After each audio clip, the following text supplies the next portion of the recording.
അന്നേരം വിലാസിനി ആലോചിക്കുകയാണ് അന്ന് ആ അച്ഛനും മകളും കല്യാണം വിളിക്കാനായി തൃച്ചംബരത്ത് വന്ന ദിവസം. അവർ വരുമ്പോൾ ഹാളിൽ വിലാസിനി ഇരിക്കുകയായിരുന്നു. അവരെ കണ്ടപ്പോൾ എന്ത് വേണം എന്ന് ചോദിക്കുകയാണ് വിലാസിനി. അഖില മേഡത്തെ കാണാൻ വന്നതാണ്. എന്താ കാര്യം? കല്യാണത്തിന്റെ ക്ഷണക്കത്ത് കൊടുക്കാൻ വന്നതാണ്. വിലാസിനി കളിയാക്കി ചോദിക്കുകയാണ്. ഓഹോ, ഈ വയസ്സുകാലത്താണോ കല്യാണം കഴിക്കാനുള്ള പൂതി ഉണ്ടായത്? അയ്യോ മാഡം, എനിക്കല്ല, എന്റെ മോൾക്കാണ് കല്യാണം. ഓ, ഇതാണോ തന്റെ മോള്? വിലാസിനി ചോദിക്കുകയാണ്. ചെറുക്കൻ കളക്ടറോ IPS ആയിരിക്കുമല്ലോ, അതല്ലേ ഇവിടെ വന്ന് കല്യാണം ക്ഷണിക്കുന്നത്? ചേച്ചി ഇവിടെ ഇല്ല, കത്ത് ഇങ്ങി തന്നേക്കൂ, ഞാൻ കൊടുത്തേക്കാം. കത്ത് വാങ്ങിയ ശേഷം വിലാസിനി പൊയ്ക്കോളൂ, ഞാൻ കൊടുത്തേക്കാം എന്ന് പറഞ്ഞ് അവരെ പറഞ്ഞയക്കുകയാണ്. കത്ത് നോക്കിയിട്ട് വിലാസിനി പറയുകയാണ്. എന്റെ പണം കൂടി എടുത്തിട്ട് അഖിലയുടെ ഒരു പൊതുപ്രവർത്തനം എന്ന് പറഞ്ഞ ശേഷം ആ കത്ത് രണ്ടായി കീറുകയാണ് വിലാസിനി. പക്ഷെ ഇത് കല്യാണി കാണുകയാണ്. കല്യാണി കണ്ടു എന്നുള്ള കാര്യം വിലാസിനിയും അറിയുന്നുണ്ട്. ഇതൊക്കെ ആലോചിച്ച് ചിരിക്കുകയാണ് വിലാസിനി. അഖിലയുടെ റൂമിന്റെ വാതിൽക്കൽ നിൽക്കുന്ന വിലാസിനിക്ക് അന്നേരം ഫോൺ വരികയാണ്. ഫോൺ എടുത്ത ശേഷം വിലാസിനി ചോദിക്കുകയാണ്. ഹലോ സഹദേവേട്ട, പതിവില്ലാതെ എന്താ ഈ നേരത്തൊരു വിളി? ഞാനിവിടെ തൃച്ചംബരത്തുണ്ട്. അല്ല, ഇവിടെ പ്രത്യേകിച്ച് വിശേഷങ്ങളൊന്നും ഇല്ല. പിന്നീട് കാണിക്കുന്നത് വിലാസിനി മുറ്റത്ത് ആരെയോ കാത്തു നിൽക്കുകയാണ്. അപ്പോഴാണ് വിലാസിനി അന്ന് കണ്ട ദുർമന്ത്രവാദി തൃച്ചംബരത്തേക്ക് വരുന്നത്. വിലാസിനി പറയുകയാണ്. എത്ര നേരമായി ഞാൻ കാത്തു നിൽക്കുന്നു, ഇപ്പോൾ ഇവിടെ ആരുമില്ല, വേഗം ഒന്ന് വരുമോ? വാദി ചോദിക്കുകയാണ്. ആരാ കൂടിയത്? ചാത്തനോ മർദ്ദലയോ? അയ്യോ, ചാത്തനും മറുതയും അരിങ്കൊലയും ഒന്നും അല്ല, ഗന്ധർവനാണ്. ഗന്ധർവനോ എന്ന് ചോദിക്കുകയാണ് മന്ത്രവാദി. ഗന്ധർവനെ തളയ്ക്കാനാണ് വിളിച്ചതല്ലേ? അതെ. കർമ്മം കടുക്കും, അല്പം ചിലവേറും. പൈസ ഒന്നും പ്രശ്നമല്ല. അഖിലാണ്ടേശ്വരി എത്തുന്നതിന് മുമ്പ് എങ്ങനെയെങ്കിലും ഇതിനെ ഒന്ന് ഒഴിപ്പിച്ചിട്ട് പോയാൽ മതി. കുറച്ച് ഭസ്മമെടുത്ത് മന്ത്രമൊക്കെ ജപിച്ച് മുറ്റത്തേക്ക് എറിഞ്ഞ ശേഷം മന്ത്രവാദി പറയുകയാണ്. ചുട്ട കോഴിയെ പറപ്പിക്കുന്ന കാരാളം ഭൈരവന്റെ മുൻപിൽ ഒരു ഗന്ധർവനും നിവർന്നു നിൽക്കില്ല. വഴി കാണിക്ക് എന്ന് പറഞ്ഞ് അകത്തേക്ക് കയറുകയാണ് മന്ത്രവാദി. ജയന്തിയെ പൂട്ടിയിരിക്കുന്ന റൂം തുറന്ന് അകത്തേക്ക് കയറുകയാണ് മന്ത്രവാദിയും വിലാസിനിയും. ജയന്തിയെ കണ്ടപ്പോൾ പെട്ടെന്ന് വിലാസിനി പുറത്തേക്ക് ഇറങ്ങി നിൽക്കുകയാണ്. മന്ത്രവാദിയെ കണ്ടപ്പോൾ ജയന്തി പറയുകയാണ്. അപ്സരസെ, എത്രയോ യാമമായി നിന്നെയും കാത്തിരുന്നിട്ട്, എന്തേ വൈകിയത്? അന്നേരം മന്ത്രവാദി ജയന്തിയുടെ മുഖത്തേക്ക് ഭസ്മമെറിയുകയാണ്.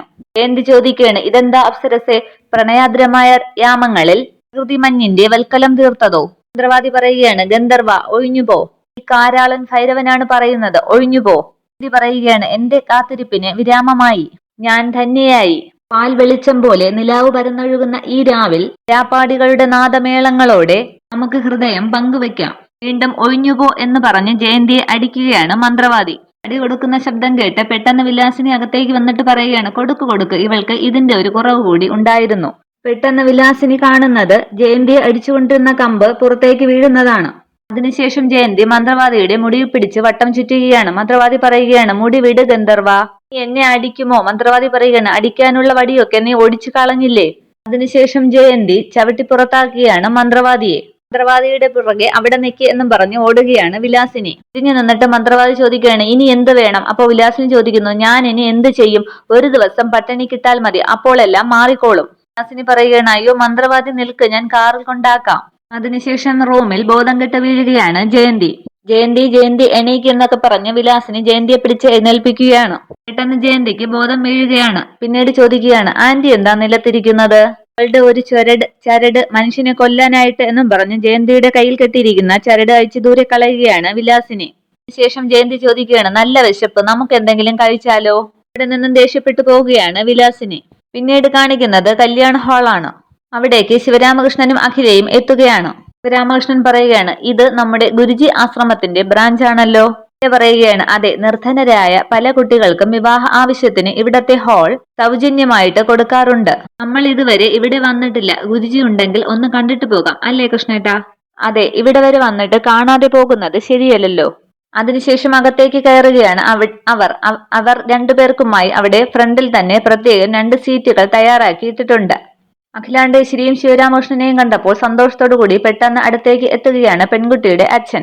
ഞാൻ കാത്തു നിൽക്കുകയായിരുന്നു. അഖില പറയുകയാണ്. ഞങ്ങൾ നേരത്തെ വരേണ്ടതായിരുന്നു, അല്പം വൈകിപ്പോയി, ക്ഷമിക്കണം. അയ്യോ, അങ്ങനെയൊന്നും പറയല്ലേ മാഡം. മാഡവും സാറും എന്റെ മകളുടെ കല്യാണത്തിന് വന്നത് തന്നെ ഞങ്ങളുടെ പുണ്യമാണ്. ശിവരാമകൃഷ്ണൻ പറയുകയാണ്. കല്യാണ തീയതി ഇടയ്ക്കൊന്ന് ഓർമ്മിപ്പിച്ചിരുന്നെങ്കിൽ ഞങ്ങൾക്കിങ്ങനെ തെറ്റുപറ്റില്ലായിരുന്നു. ഞങ്ങൾ കൃത്യസമയത്ത് തന്നെ വന്നെത്തുമായിരുന്നു. ഞാനും മകളും കൂടി ക്ഷണക്കത്തുമായിട്ട് അവിടെ വന്നതാണല്ലോ സാർ. എന്നിട്ട് എന്ന് ചോദിക്കുകയാണ് അഖില. മാഡവും സാറും അവിടെ ഇല്ലെന്നും അവിടെ ഇരുന്ന മറ്റൊരു മാഡം പറഞ്ഞു. ക്ഷണക്കത്ത് ഇങ്ങി തന്നേക്ക്, ചേച്ചി വരുമ്പോൾ ഞാൻ കാര്യം പറഞ്ഞേക്കാമെന്ന് ആ മാഡം പറഞ്ഞു. ഞാൻ ക്ഷണക്കത്ത് കൊടുക്കുകയും ചെയ്തു.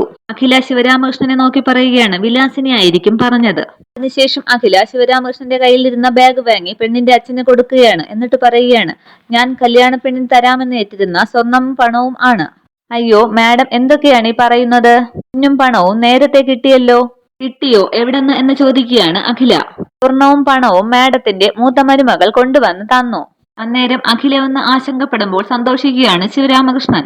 എന്നിട്ട് കല്യാണി എന്ന് പറയുകയാണ് ശിവരാമകൃഷ്ണൻ. മാഡവും സാറും തിരക്കിലാണ്, വരാൻ ചിലപ്പോൾ വൈകിയേക്കും.